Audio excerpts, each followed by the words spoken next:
ఇట్లా లెహంగాకు కింద నడుము దగ్గర కుచ్చు పెట్టుకుంటాం కదా, ఆ కుచ్చు మీద కుట్టు ఏ విధంగా వేసుకోవాలని అయితే చూపిస్తానండి.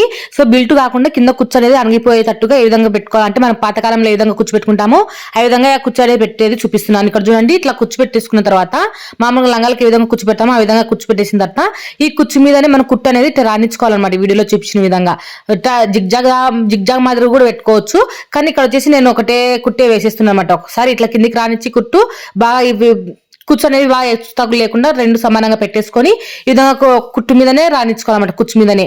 ఇప్పుడు తర్వాత వచ్చేసి లైనింగ్ అనేది జాయింటింగ్ అనేది చేస్తున్నాను. సో ఈ విధంగా జాయింటింగ్ అనేది చేసుకున్న తర్వాత నడుము పట్టి కోసం నేను 5 ఇంచుల వెడల్పు క్లాత్ అయితే ఒకటి కట్ చేసుకున్నాను అనమాట. దీన్ని ఇప్పుడు నడుము పట్టికి అయితే జాయింటింగ్ అయితే చేస్తున్నాను. ఇది వచ్చేసి నడుము పట్టి కొంచెం పెద్దగానే పెడుతున్నాను, ఎందుకంటే లంగా పొడవు అనేది తక్కువ ఉందన్నమాట ఈ అమ్మాయికి. సో అందుకోసం వచ్చేసి కొంచెం పొడవు అయితే ఎక్కువ పెట్టేశాను. తర్వాత వచ్చేసి సైడ్లు కుట్టి వేసేటప్పుడు ఇక్కడ చూడండి, ఇది వచ్చేసి ఈ లంగాను ఇట్లా ఫోల్డింగ్ చేసుకొని కుట్టుకోవటం వల్ల మనకు పీసులోనే బయటికి రావు. ఓకే అండి, వీడియో నచ్చితే తప్పకుండా అయితే లైక్ చేయండి. Thank you.